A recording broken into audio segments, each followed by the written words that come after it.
नमस्कार दोस्तों, welcome to the story man. आज की कहानी एक जंगल के श्राप के बारे में है। तो चलिए शुरू करते हैं आज की कहानी। इंडोनेशिया के कालीमंतन द्वीप पे घने जंगलों में एक रहस्यमय जगह थी जिसका नाम था गुनुंग लुआंग। ये जंगल इतना घना था कि सूरज की रोशनी भी जमीन तक पहुंचने से पहले कमजोर पड़ जाती थी। यहाँ बसने वाले लोग रात में एक अलग ही दहशत में जीते थे। गांव के बुजुर्गों का कहना था कि ये जंगल श्रापित है, बरसों से यही चला आ रहा है। रात के अंधेरे में इस जंगल में जो भी गया वो कभी नहीं लौटा। हर रक्त चंद्रमा की रात गांव में से कोई ना कोई गायब हो जाता था और फिर कभी नहीं लौटता था। आज शुक्रवार था, शाम के 6 बजे थे। गांव के मुखिया सूर्या और गांव वाले सब मिलकर चौराहे पर बैठकर बातें कर रहे थे। तभी मुखिया ने एक बुजुर्ग से कहा कि कल फिर रक्त चंद्रमा की रात है, फिर वो मनहूस साया गांव से किसी एक का भोग लेगा। क्या ये सब कभी नहीं खत्म होगा? क्या इस श्राप का कोई अंत नहीं? काका ये बात सुनकर बोले कि वो साया और कुछ नहीं, एक चुड़ैल है, इस जंगल की डरावनी चुड़ैल। ये बात चल ही रही थी कि उन्हें 4 लोग, जिसमें से एक लड़की और 3 लड़के, अपने हाथों में कैमरा और कुछ सामान लिए गांव की ओर आते दिखे।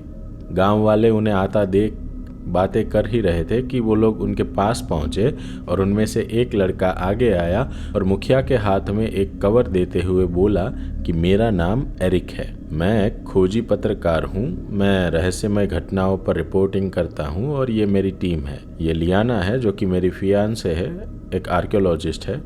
ये जॉश है, वो एक एडवेंचर ब्लॉगर है और ये माइकल हमारा कैमरामैन। हमारी टीम रहस्यमय या फिर कहने को भूतिया जगहों पर जाकर वहाँ का सच लोगों के सामने लाती है। ये कवर आपके दोस्त कॉनन मैक्सवेल ने दिया है और इसमें हमारे जंगल में जाने की परमिशन है और आपके लिए कोई डॉक्यूमेंट है। उन्होंने बताया था कि आप हमारे रहने वगैरह और कल रात जंगल में जाने का प्रबंध कर देंगे। उसकी बात सुनकर मुखिया चौंक कर बोला, क्या तुम्हें जंगल में जाना है? नहीं, तुम लोग जंगल में नहीं जा सकते और कल रात तो हरगिज नहीं। ये बात सुन एरिक बोला कि जी हाँ, हम बिल्कुल जा सकते हैं, हमारे पास स्टेट अथॉरिटी की परमिशन है, वो भी पूरे 3 दिन के लिए। अब ज्यादा चिंता मत कीजिए और आज हमारे रहने और खाने का बंदोबस्त कर दीजिए। कल ठीक इसी वक्त हम अपनी खोज शुरू करेंगे। मुखिया बोला कि पहले तुम लोग फ्रेश हो जाओ, जंगल के बारे में रात को खाने के बाद बात करते हैं। एरिक और उसकी टीम को मुखिया का बेटा अपने घर ले गया। उनके जाने के बाद एक अधेड़ उम्र का आदमी बोला कि सूर्या, ये लोग हमारे गांव के एक इंसान की जान बचा सकते हैं। अगर ये कल जंगल में गए तो वो चुड़ैल यहाँ नहीं आएगी और इनमें से ही किसी एक का भोग लेकर शांत हो जाएगी। इन्हें सच्चाई बताने की कोई जरूरत नहीं। मगर मुखिया ने उसे लताड़ते हुए कहा कि अभी तो अच्छा सोचा कर मार्कस, हम इन्हें सब सच बताएंगे और समझाएंगे। अगर फिर भी वो लोग वहां जाना चाहे तो फिर उनकी मर्जी। हम शाम खाना खाने के बाद फिर यहीं इकट्ठा होंगे उन्हें समझाने के लिए, और लेस्तारी दादी को भी बुलाएंगे, शायद वो इन्हें समझा सके। शाम को सब खाना खाने के बाद वापस उसी जगह इकट्ठा हुए। चारों ओर मशालें जल रही थी और पेड़ पर लगा एक बल्ब अपनी फीकी रोशनी छोड़ रहा था। आगे मुखिया, एरिक की टीम और एक खाट पे एक बूढ़ी अम्मा बैठी हुई थी। वो लेस्तारी दादी थी, इस गाँव की सबसे बुजुर्ग महिला, जो कि थोड़ा बहुत तंत्र ज्ञान भी जानती थी। मुखिया ने एरिक को उनका परिचय दिया और फिर जंगल में ना जाने के लिए विनती की। उसने कहा कि वहां आप लोगों की जान भी जा सकती है। आज तक आप लोगों ने जिन भूतिया जगहों पर खोज की है वो ऐसी जगह थी, वहां पर भूत नहीं था, सिर्फ उनके होने की अफवाहें उड़ाई गई थी। लेकिन हमारे इस जंगल में सच में एक चुड़ैल है, ये कोई अफवाह नहीं है। हमारे गाँव से कई आदमी, कई औरतों और बच्चों का वो भोग ले चुकी है। हम नहीं चाहते कि आपके साथ भी ऐसी कोई अनहोनी हो। जॉश ने पूछा कि कैसी चुड़ैल? क्या किसी ने उस चुड़ैल को देखा है? अक्सर लोग हमसे यही बोलते हैं, पर जैसे हम अपनी खोज करते हैं, जैसे हम सच को सामने लाते हैं, वो सारी बातें झूठ निकलती है, एकदम बेबुनियाद। एरिक बोला, आप लोग चिंता मत कीजिए, हम हर तरह से तैयार हैं।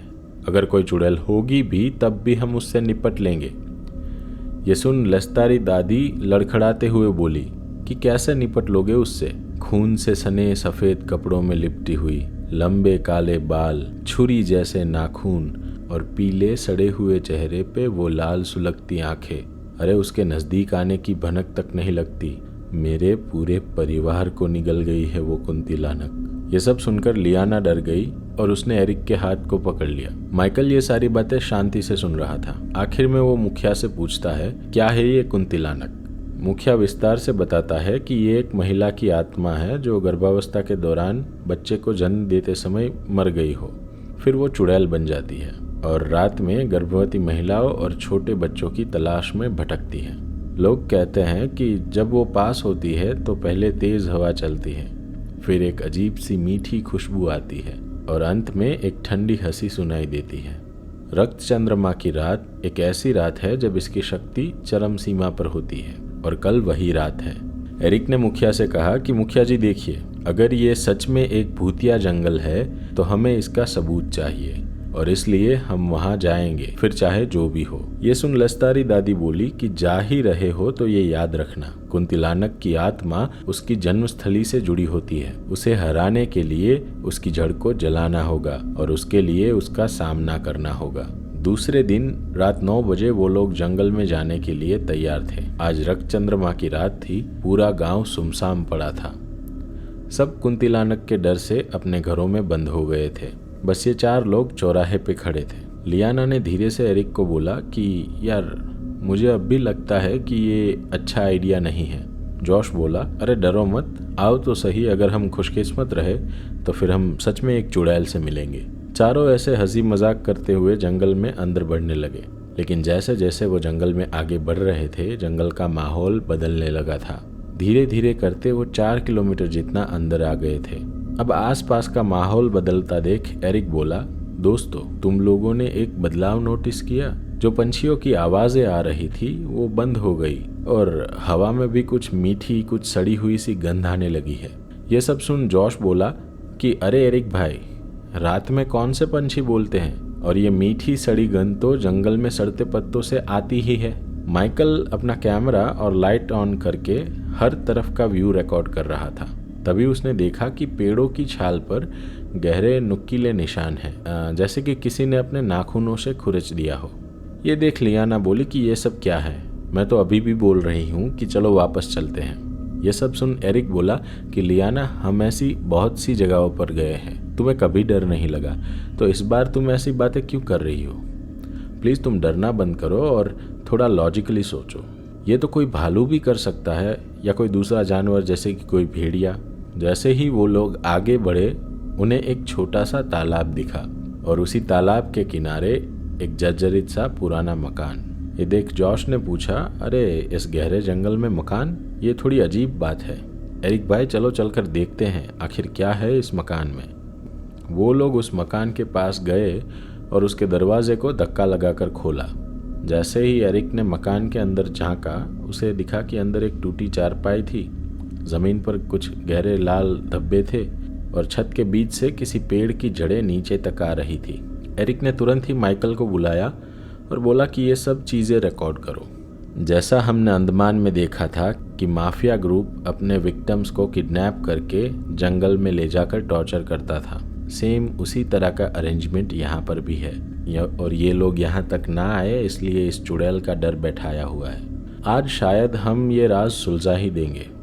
अंदर आकर माइकल धीरे से फुसफुसाया, अजीब बात है, ये मकान के ऊपर तो कोई पेड़ नहीं था, फिर ये जड़ें ऊपर से नीचे कैसे आई? उसकी बात पर सोचते हुए जॉश बोला कि माइकल भाई, इन लाल धब्बों को देखो, ये सब भी रिकॉर्ड करो। वो चारों मकान के अंदर उन खून के धब्बों को देख ही रहे थे और तभी एक ठंडी डरावनी हंसी मकान के अंदर गूंज उठी। एरिक ने टॉर्च मकान के कोने में घुमाई और उस कोने में एक पुराना सा झूला था जो खुद ब खुद हिल रहा था। ये देख जॉश जोर से चिल्लाया कि बाहर भागो, लेकिन जैसे ही वो लोग दरवाजे की ओर बढ़े, मकान का दरवाज़ा अपने आप बंद हो गया। मकान के अंदर अचानक ही ठंड बढ़ गई और दीवारों पर किसी के नाखूनों के ताज़ा निशान उभरने लगे। छत से आती उन पेड़ों की जड़ों में से बूंद बूंद करके एक गाढ़ा लाल तरल गिरने लगा। अब तो एरिक को भी लग रहा था कि यहाँ आके गलती कर दी। ऐसे में झूले से एक साया खड़ा हुआ, सफ़ेद कपड़ों में, लंबे काले बालों से अपना चेहरा छुपाए। एरिक ने जैसे ही टॉर्च की रोशनी उसके सिर पर डाली, उसने धीरे धीरे अपना सिर ऊपर उठाया। लाल चमकती आंखें, सड़ा गला सा चेहरा और खून से सने नुकीले दांत।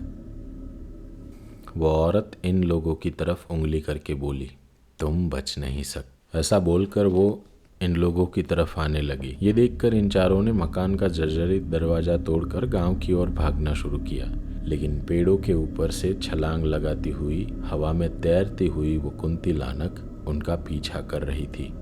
की हंसी पूरे जंगल में गूंज रही थी। हवा जैसे भारी हो चुकी थी, जैसे कोई अदृश्य शक्ति इन लोगों को दबा रही हो। वो लोग किसी भी दिशा में जाते, लेकिन वापस उसी मकान के पास आ जाते थे। अचानक ही दौड़ते हुए जॉश जमीन पर गिर गया। माइकल ने पीछे मुड़कर चिल्लाया कि जॉश उठो, लेकिन तब तक देर हो चुकी थी। जॉश के कंधे पर किसी की बेहद ठंडी उंगलियां महसूस हुई। उसने पीछे मुड़कर देखा तो कुंती लानक ठीक उसके पीछे खड़ी थी। जॉश पूरी ताकत से कूदा और वापस से भागने लगा, लेकिन भागते हुए वो सभी थोड़ी ही देर में वापस मकान के सामने ही आ जाते थे, चाहे किसी भी दिशा में भागे। कुंती लानक अब कहीं गायब हो चुकी थी, सिर्फ उसकी हंसी सुनाई दे रही थी। एरिक जोर से चिल्लाया कि भागो मत, भागने का कोई फायदा नहीं। ये सुन सब एरिक के पास पहुंचे। वो चारों मकान के सामने ही खड़े थे, लेकिन अब उनके पैर जमीन से जकड़ गए थे।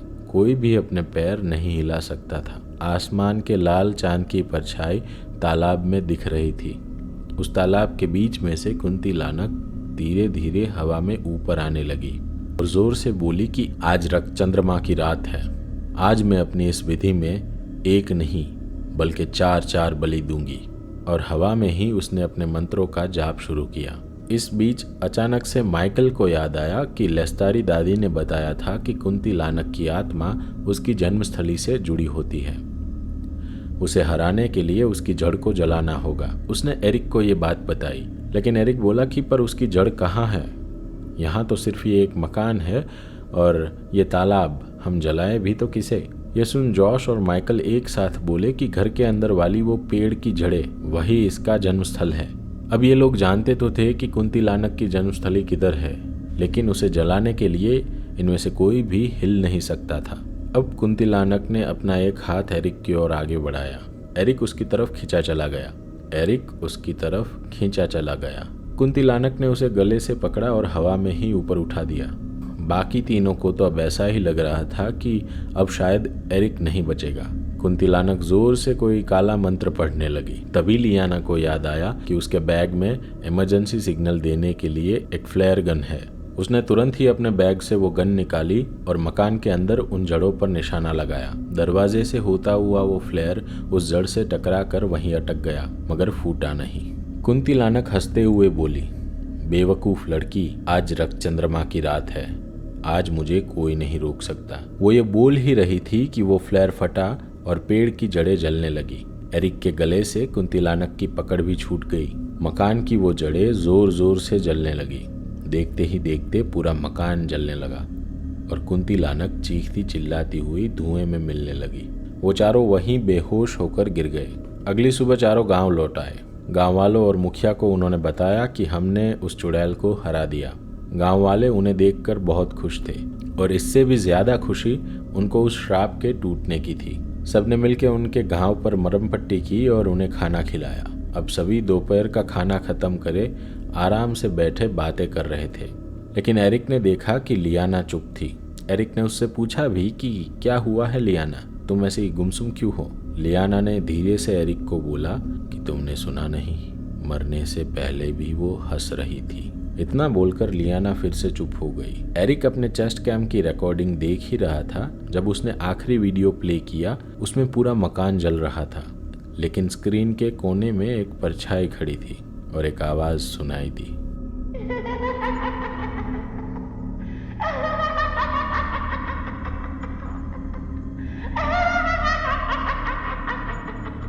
तो दोस्तों, ये थी कहानी कुंती लानक और जंगल का श्राप। अगर आप ऐसी ही कहानियां सुनना चाहते हैं तो सब्सक्राइब कीजिए द स्टोरी मैन को। धन्यवाद।